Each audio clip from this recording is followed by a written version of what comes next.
Hi guys, വണക്കം, നമസ്കാരം, നമസ്തേ. ഞാൻ നിങ്ങളുടെ ശ്രീഹരി നോട്ട് റിവ്യൂ എന്ന സീരീസിൻ്റെ പുതിയൊരു എപ്പിസോഡിലേക്ക് നിങ്ങൾക്ക്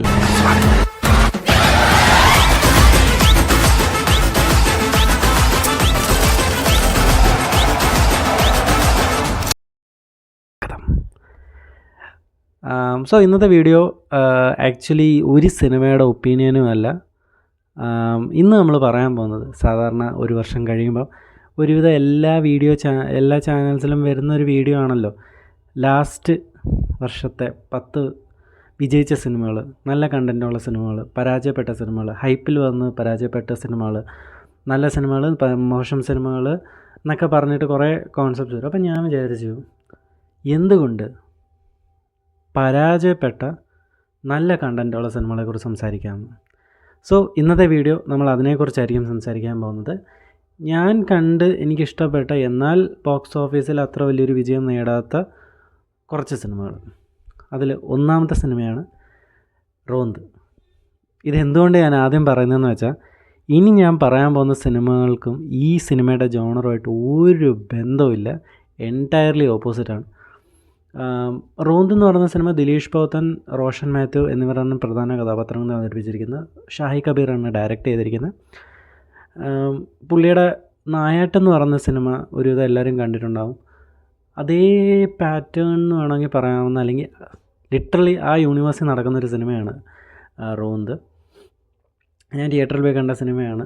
ഞാൻ സത്യം പറഞ്ഞാൽ ഇത് ഭയങ്കര റിയലിസ്റ്റിക് പോലീസ് പെട്രോളിങ്ങിൻ്റെ ബാക്ക്ഡ്രോപ്പിൽ നടക്കുന്ന ഒരു ഓവർ ദ നൈറ്റ് സ്റ്റോറി, അല്ലെങ്കിൽ ഒരു വൺ നൈറ്റ് സ്റ്റോറി. ഇവർ പെട്രോളിങ്ങിന് പോകുമ്പം നടക്കുന്ന ഓരോ ചെറിയ ചെറിയ ഇൻസിഡൻസ്, അല്ലെങ്കിൽ ഓരോ ഇൻസിഡൻസിനെ മുന്നോട്ട് നിർത്തിയാണ് സിനിമ മുന്നോട്ട് പോകുന്നത്. And it gives A very sad or negative ending നമുക്ക് വേണമെങ്കിൽ പറയാവുന്ന ഒരു സിനിമയാണ്. ഡിസ്നി ഹോട്ട്സ്റ്റാറിലാണ് സിനിമ അവൈലബിൾ ആയിട്ടുള്ളത്. ഒരു ബ്രില്യൻ സിനിമയാണ്. പക്ഷേ അതേ സമയത്ത് തന്നെ നായാട്ടെന്ന് പറയുന്ന സിനിമ ഇഷ്ടപ്പെടുന്ന ഒരാളാണ് നിങ്ങളെങ്കിൽ തീർച്ചയായിട്ടും ഈ സിനിമ നിങ്ങൾക്ക് ഭയങ്കരമായിട്ട് ഇഷ്ടപ്പെടും. നായാട്ടെന്ന് പറയുന്ന സിനിമയുടെ പാറ്റേണിലുള്ള സിനിമകൾ ഇഷ്ടപ്പെടാത്ത ഒരാളാണെങ്കിൽ അങ്ങോട്ട് പോകണ്ട. ഡിസ്നി ഹോട്ട്സ്റ്റാറിലാണ് സിനിമയിൽ അവൈലബിൾ ആയിട്ടുള്ളത്. രണ്ടാമത്തെ സിനിമ ഥമർ KV ഡയറക്റ്റ് ചെയ്ത, ആസിഫ് അലി, ദിവ്യപ്രഭ, ദീപക് പറമ്പോൾ, പിന്നെ ഒരു കുഞ്ഞുണ്ട്, എനിക്കൊന്ന് ഓർഹാൻ എന്ന് വന്നു കുഞ്ഞിൻ്റെ പേര്. ഇവരെല്ലാവരും പ്രധാന കഥാപാത്രത്തെ അവതരിപ്പിച്ച ഒരു സിനിമയാണ് സർക്കിട്ട്. ഇത് ഞാൻ പറയുമ്പോൾ എനിക്ക് ഭയങ്കരമായിട്ട് വിഷമമുണ്ട്. കാരണം ഞാൻ ഈ സിനിമ തിയേറ്ററിൽ പോയി കാണാൻ പറ്റിയിട്ടില്ല എനിക്ക്. ഇത് കിടിലൻ പടമാണ്. ഒരു ഫീൽ ഗുഡ്, അല്ലെങ്കിൽ നമുക്ക് ഈ ഫീൽ ഗുഡ് സിനിമകളിൽ ചില മൊമെൻറ്റ്സ് ഉണ്ടല്ലോ, ഇമോഷണൽ മൊമെൻറ്റ്സ് നമ്മൾ പറയുന്നത്, അല്ലെങ്കിൽ നമുക്ക് കണ്ണിലൊരു ടിയർ ഡ്രോപ്പ് വരുന്ന, അല്ലെങ്കിൽ നമുക്കൊരു കണ്ണീര് വരുന്ന, അല്ലെങ്കിൽ നമുക്ക് വിഷമം തോന്നുന്ന കുറേ മൊമെൻറ്റ്സിലൂടെ നമ്മുടെ നായകൻ ആസിഫിക്കയും, അതേപോലെ തന്നെ രണ്ട് ലൈഫ്സാണ് നമ്മൾ കാണിക്കുന്നത്. ആസിഫ് അലിയുടെ ലൈഫ് ഒരു ബാച്ചിലർ. പുള്ളി ഗൾഫിൽ വന്നിട്ട് പുള്ളി ജോലി തേടി വന്നതാണ്. പക്ഷേ പുള്ളിക്ക് ഇതുവരെ ജോലി ശരിയായിട്ടില്ല. അപ്പോൾ കുറേ സ്ട്രഗിൾസ് ഉണ്ട്. സോ ആ സ്ട്രഗിളിലൂടെ പോകുന്നതും. അപ്പുറത്ത് ദീപക് പറമ്പോൾ, ദിവ്യപ്രഭ, അവർക്കൊരു കുഞ്ഞുണ്ട്. അപ്പോൾ ആ കുഞ്ഞിൻ്റെ ആ ഒരു ഫാമിലിയുടെ സ്ട്രഗിൾസും ഇത് രണ്ടും പാരലായിട്ട് പോയി ഒരു ടൈമിൽ ഈ കുഞ്ഞും ആസിഫിക്കയുടെ ക്യാരക്ടറും കൂടി ക്രിസ് ക്രോസ് ആവുന്നതും, ഇത് ഒരു സാധനം അവർ ചെയ്യുന്നതും, അതുമായിട്ട് ബന്ധപ്പെട്ട് അവർ കണക്റ്റായി പോകുന്നതും, ഈ കണക്റ്റായി പോയി അവർ മുന്നോട്ട് ആ കണക്ഷൻ ഡിസ്കണക്റ്റ് ചെയ്യാനുള്ള, നിങ്ങൾ സിനിമ കാണുമ്പോൾ മനസ്സിലാവും എന്താണ് ഈ കണക്ഷൻ ഡിസ്കണക്ഷൻ ഞാൻ ഉദ്ദേശിക്കുന്നത്. ഡിസ്കണക്റ്റ് ചെയ്യാൻ ശ്രമിക്കുന്നതും പിന്നെ സിനിമ മുന്നോട്ട് പോകുന്നതൊക്കെയാണ് സിനിമ. നല്ലൊരു സിനിമയാണ്. നിങ്ങൾ തീർച്ചയായിട്ടും ഫീൽ ഗുഡ് സിനിമകൾ ഇഷ്ടപ്പെടുന്ന ഒരാളാണെങ്കിൽ തീർച്ചയായിട്ടും കണ്ടിരിക്കാൻ പറ്റുന്ന, ധൈര്യമായിട്ട് കാണാൻ പറ്റുന്നൊരു സിനിമയാണ് സർക്കിട്ട്. മനോരമ മാക്സിൽ അവൈലബിളാണ്. മൂന്നാമത്തെ സിനിമ, ഈ സിനിമ ആക്ച്വലി ഞാൻ വളരെ വളരെ പ്രിജുഡൈസ് ആയിട്ടൊരു മൈൻഡ് സെറ്റിലിരുന്ന് കണ്ടൊരു സിനിമയാണ്. എന്താ പറയുന്നത്, ഫഹദ് ഫാസിൽ, സുരേഷ് കൃഷ്ണ, വിനയ് ഫോർട്ട്, ലാൽ, കല്യാണി പ്രിയദർശൻ എന്നിവർ പ്രധാന കഥാപാത്രങ്ങളെ അവതരിപ്പിച്ച, അൽത്താഫ് സലീം ഡയറക്റ്റ് ചെയ്തൊരു സിനിമയാണ് ഓടും കുതിര ചാടും കുതിര. ഇത് എനിക്കൊന്ന് തിയേറ്ററിൽ ഒരു ഓണം മീൻസ് ഈ കഴിഞ്ഞ ഓണത്തിന് റിലീസായതാണ്. ലോക, ഹൃദയപൂർവ്വം, മേനെ പ്യാർ കിയ, അതിൻ്റെ കൂടെ ഇറങ്ങിയ സിനിമയാണ് ആക്ച്വലി ഓടും കുതിര ചാടും കുതിര. എനിക്കിഷ്ടപ്പെട്ടു സിനിമ. എന്താ പറയുന്നത്, ഒരു കുറച്ച് ട്വിസ്റ്റഡ് ആയിട്ടൊരു സ്റ്റോറി പ്ലോട്ടാണ്. നമ്മുടെ അൽതാഫ് സലീമിൻ്റെ മുന്നേ ഒരു സിനിമയുണ്ട്, ഞണ്ടുകളുടെ നാട്ടിലൊരു ഇടവേള. എല്ലാവരും പറഞ്ഞു അത് ഭയങ്കര ഡിഫറെൻ്റ് ആണ്. എനിക്ക് അങ്ങനെ തോന്നിയില്ല ആക്ച്വലി. ഇത് രണ്ടും എനിക്ക് തോന്നുന്നു ഞണ്ടുകളുടെ നാട്ടിലൊരു ഇടവേളയിൽ ആ ഒരു ക്യാൻസർ എന്ന് പറയുന്ന സാധനത്തിനെ അവർ പ്ലോട്ട് ചെയ്ത് പറഞ്ഞെങ്കിൽ, ഇതിനകത്ത് ഡിപ്രഷൻ എന്ന് പറയുന്നൊരു കോൺസെപ്റ്റിനെ ഒരു ബാക്ക് ഡ്രോപ്പ് ആക്കിയിട്ട് കുറേ നല്ല രീതിയിൽ കുറേ എന്താ പറയുന്നത്, കമ്പാരിസൺസ് ഒക്കെ വെച്ചിട്ടാണ് സിനിമ മുന്നോട്ട് പോകുന്നത്. ഇപ്പം ഒരു കോമയിൽ കിടക്കുന്ന ഒരു പേഷ്യൻ്റ് പെട്ടെന്ന് എണീക്കുമ്പോഴത്തേക്ക് പുള്ളി ഫേസ് ചെയ്യുന്ന, അല്ലെങ്കിൽ ബേസിക്കായിട്ട് ഫേസ് ചെയ്യുന്ന കുറച്ച് പ്രോബ്ലംസ് ആണെങ്കിലും പുള്ളിയുടെ പ്രശ്നങ്ങളാണെങ്കിലും അങ്ങനെയൊക്കെ കുറേ ലേയേഴ്സ് ഉണ്ട് ഈ സിനിമയ്ക്ക്. സോ നല്ലൊരു പേഷ്യൻസ് ആയിട്ട് എനിക്ക് ഭയങ്കരമായിട്ട് ഇഷ്ടപ്പെട്ടൊരു സിനിമയാണ് ഓടുംകുതിര ചാടുംകുതിര. ഒരു ഫീൽ ഗുഡ് പടം എന്ന് വേണമെങ്കിൽ പറയാവുന്ന, എന്നാൽ ഞണ്ടുകളുടെ നാട്ടിലൊരു ഇടവേളയുടെ ആ ട്രീറ്റ്മെൻറ്റ് നിങ്ങൾക്ക് ഇഷ്ടപ്പെട്ടിട്ടുണ്ടെങ്കിൽ ഈ സിനിമ നിങ്ങൾക്ക് തീർച്ചയായിട്ടും ഇഷ്ടപ്പെടും.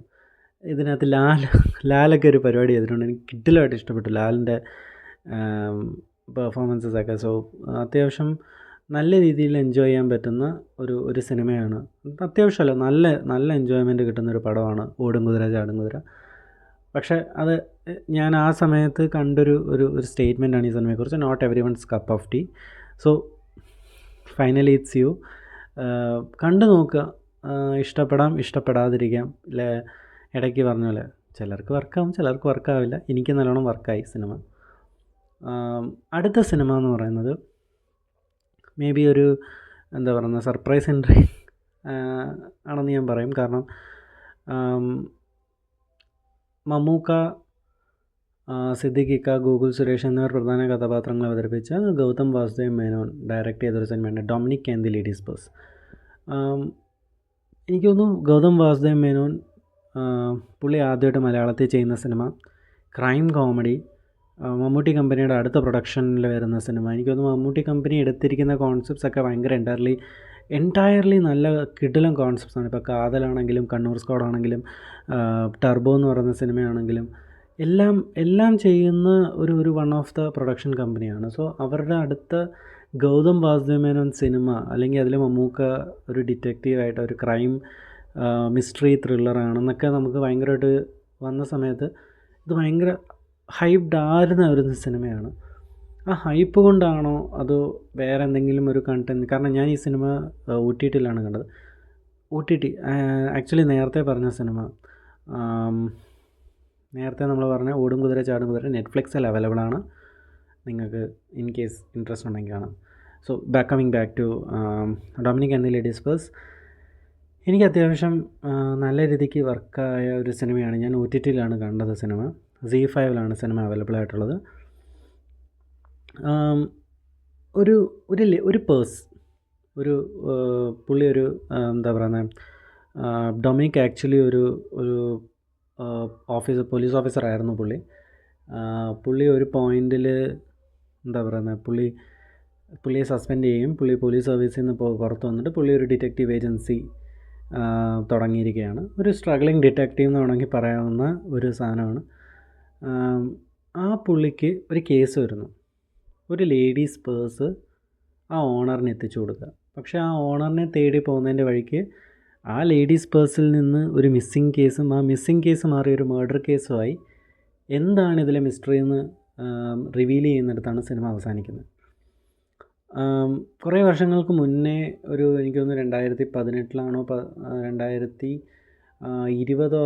2021 22 ഞാനൊരു സിനിമ കണ്ടിരുന്നു, ഐശ്വര്യ രാജേഷിൻ്റെ. ആ സിനിമയുടെ ക്ലൈമാക്സുമായിട്ടൊരു ചെറിയൊരു സിമിലാരിറ്റി ഉണ്ടെന്നല്ലാതെ കഥയൊക്കെ ഭയങ്കര എൻ്റയർലി ഡിഫറെൻ്റ് ആണ്. ഏത് സിനിമയെന്ന് ഞാൻ പറയുന്നില്ല. ആ ഒരു ക്ലൈമാക്സിന് ഭയങ്കരമായിട്ട് സിമിലറായിട്ടൊരു ക്ലൈമാക്സാണ് ഇതിലുള്ളത്. പക്ഷെ ഭയങ്കര ഒരു അൺഎക്സ്പെക്റ്റഡ് ക്ലൈമാക്സാണ് if you don't know about it. So അതെനിക്ക് ഭയങ്കരമായിട്ട് വർക്കായി, ക്ലൈമാക്സ് ആണെങ്കിലും അതേപോലെ പെർഫോമൻസസ് ആണെങ്കിലും ഭയങ്കരമായിട്ട് വർക്കായിട്ടുണ്ട്. എനിക്ക് കിടിലോട് ഇഷ്ടപ്പെട്ട ഒരു സിനിമയാണ് Dominic and the ladies bus. ZEE5 available ആയിട്ടുള്ളത്. ഇതും ഞാൻ പറയുന്ന ഒരു feel good crime comedy mystery ഇഷ്ടപ്പെടുന്ന ഒരാളാണ് നിങ്ങളെങ്കിൽ തീർച്ചയായിട്ടും, അല്ലെങ്കിൽ ധൈര്യമായിട്ട് കാണാൻ പറ്റുന്ന ഒരു സിനിമയാണ് Dominic and the ladies Purse. Last on the list but not the least,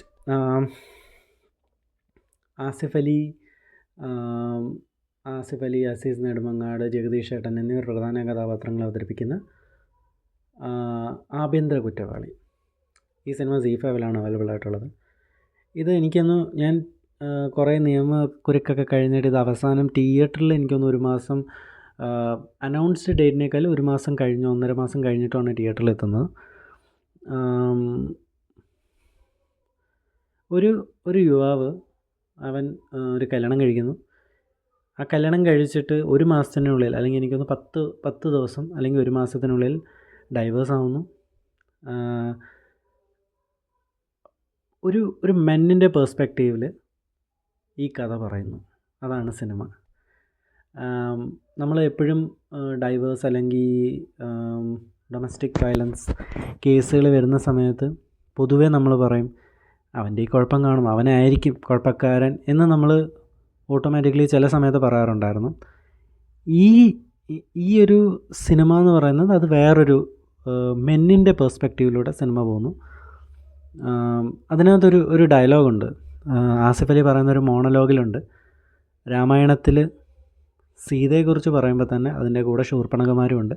so അങ്ങനെയുള്ള കുറച്ച് ശൂർപ്പണഖമാരെ കുറിച്ചുള്ളൊരു സിനിമയാണ്. അല്ലെങ്കിൽ അതേപോലത്തുള്ള എന്താ പറയുന്നത്, നിയമത്തിനെ തെറ്റായ രീതിയിൽ ഉപയോഗിക്കുന്ന കുറച്ച് പേരുടെ അല്ലെങ്കിൽ അവരെക്കുറിച്ച് പറയുന്ന ഒരു സിനിമയും കൂടിയാണ് ആഭ്യന്തര കുറ്റവാളി. എനിക്ക് ഭയങ്കരമായിട്ട് ഇഷ്ടപ്പെട്ടൊരു സിനിമയാണ്. കിഡിലായിട്ട് ഇഷ്ടപ്പെട്ടൊരു സിനിമയാണ്. എനിക്ക് തോന്നുന്നു ഞാൻ തിയേറ്ററിൽ എനിക്ക് കാണാൻ പറ്റി. അത് കഴിഞ്ഞിട്ട് ഞാൻ 2-3 വട്ടം റിപ്പീറ്റഡായിട്ട് കണ്ടൊരു സിനിമയാണ്. സോ അതും എനിക്ക് ഭയങ്കര നല്ലൊരു കൊള്ളാവുന്ന സിനിമയായിട്ട് തന്നെ തോന്നി. 25 ഇറങ്ങി നല്ല അഭിപ്രായം കിട്ടി. പക്ഷേ എനിക്ക് അൺഫോർച്ചുനേറ്റ്ലി കാണാൻ പറ്റാതെ പോയ കുറച്ച് സിനിമകളുണ്ട്. അതിലൊന്നാണ് ഫെമിനിച്ചി ഫാത്തിമ, അവിഹിതം. ഈ 2 സിനിമകളും എനിക്ക് തോന്നുന്നു ഭയങ്കരമായിട്ട് ഭയങ്കരമായിട്ട് അഭിപ്രായം കിട്ടി. പക്ഷേ അൺഫോർച്ചുനേറ്റ്ലി വിജയിക്കാൻ പറ്റാതെ പോയ സിനിമകളാണ്. ഈ ലിസ്റ്റ് ഉണ്ടാക്കുമ്പോഴും അല്ലെങ്കിൽ ഈ ഒരു കോൺസെപ്റ്റിനെ കുറിച്ച് ചിന്തിക്കുമ്പോൾ എനിക്ക് തോന്നിയ ഒരു ചെറിയൊരു കാര്യമാണ്, എന്നെയും കൂടി ഉൾപ്പെടുത്തി ഞാൻ പറയുകയാണ്. ഒരു സിനിമ അതെത്ര നല്ല കണ്ടൻ്റ് ആണെങ്കിലും എത്ര നല്ല കോൺസെപ്റ്റ് ആണെങ്കിലും അതിൻ്റെ വിജയം അതർഹിക്കുന്നത് തിയേറ്ററിലാണ്. സോ ആ തിയേറ്ററിൽ നിന്ന് ഇറങ്ങി അത് ഇപ്പം ഞാൻ ഈ വീഡിയോ ചെയ്യുമ്പം ആ സിനിമയ്ക്ക് അർഹിക്കുന്ന വിജയം കിട്ടുന്നുണ്ടോ എന്ന് ചോദിച്ചാൽ ഇല്ലെന്നാണ് മറുപടി. ഞാൻ ഉൾപ്പെടുന്ന ആൾക്കാരോട് ഞാൻ പറയുന്നൊരു കാര്യമാണ്, ഒരു സിനിമ നിങ്ങൾക്ക് ഇഷ്ടപ്പെടുന്നു അല്ലെങ്കിൽ ഇഷ്ടപ്പെടുമെന്ന് തോന്നിയാൽ തീർച്ചയായിട്ടും ആ സിനിമ തിയേറ്ററിൽ തന്നെ പോയി കാണാൻ ശ്രമിക്കുക. OTTയിൽ വരാൻ കാത്തിരിക്കാതെ തിയേറ്ററിൽ തന്നെ പോയി കാണാൻ ശ്രമിക്കുക. നിങ്ങൾക്ക് കാണാൻ പറ്റുമെന്നുണ്ടെങ്കിൽ തീർച്ചയായിട്ടും തിയേറ്ററിൽ കാണുക. അടുത്ത വർഷം ഈ ഒരു കോൺസെപ്റ്റ് എനിക്ക് ചെയ്യാൻ പറ്റാതിരിക്കട്ടെ എന്ന് ഞാൻ സത്യം പറഞ്ഞ് ആഗ്രഹിക്കുന്നു. നല്ല സിനിമകളെല്ലാം അതിനർഹിക്കുന്ന വിജയങ്ങൾ ഈ വർഷം കൈവരിക്കട്ടെ എന്ന് ആഗ്രഹിച്ചുകൊണ്ട്, നിങ്ങൾക്ക് ഇഷ്ടപ്പെടുന്ന സിനിമ നിങ്ങൾക്ക് ഇഷ്ടപ്പെട്ട തിയേറ്ററിൽ, നിങ്ങൾക്ക് ഇഷ്ടപ്പെട്ട സ്ഥലത്ത്, നിങ്ങൾക്ക് ഇഷ്ടപ്പെടുന്ന ആൾക്കാരുടെ കൂടെ, നിങ്ങൾക്ക് ഇഷ്ടപ്പെടുന്ന രീതിയിൽ കാണാൻ പറ്റട്ടെ എന്ന് ആശംസിച്ചുകൊണ്ട് ഒരു ഹാപ്പി ന്യൂ ഇയറും ആശംസിച്ചുകൊണ്ട് ഒരു കിടിലം വർഷമായിരിക്കട്ടെ നിങ്ങൾക്കും എനിക്കും. സോ അത്രയുള്ള ഇന്നത്തെ വീഡിയോ. ഈ വീഡിയോ നിങ്ങൾക്ക് ഇഷ്ടപ്പെട്ടെങ്കിൽ തീർച്ചയായിട്ടും ലൈക്ക് ചെയ്യുക. ഈ വീഡിയോ നിങ്ങളുടെ ഫ്രണ്ട്സിന് ഇഷ്ടപ്പെടുമെന്നുണ്ടെങ്കിൽ അവർക്ക് ഷെയർ ചെയ്യുക. പിന്നെ ഒരു കാര്യം കൂടി, ഇതേപോലത്തുള്ള വീഡിയോ ഇനിയും നിങ്ങളുടെ അടുത്ത് വരാൻ വേണ്ടി ആ ബെല്ലൈക്കണും കൂടി ഒന്ന് എനേബിൾ ചെയ്തേക്കുക, ഒന്ന് സബ്സ്ക്രൈബ് ചെയ്തേക്കുക. അപ്പോൾ അത്രയുള്ള ഇന്നത്തെ വീഡിയോ. ബൈ.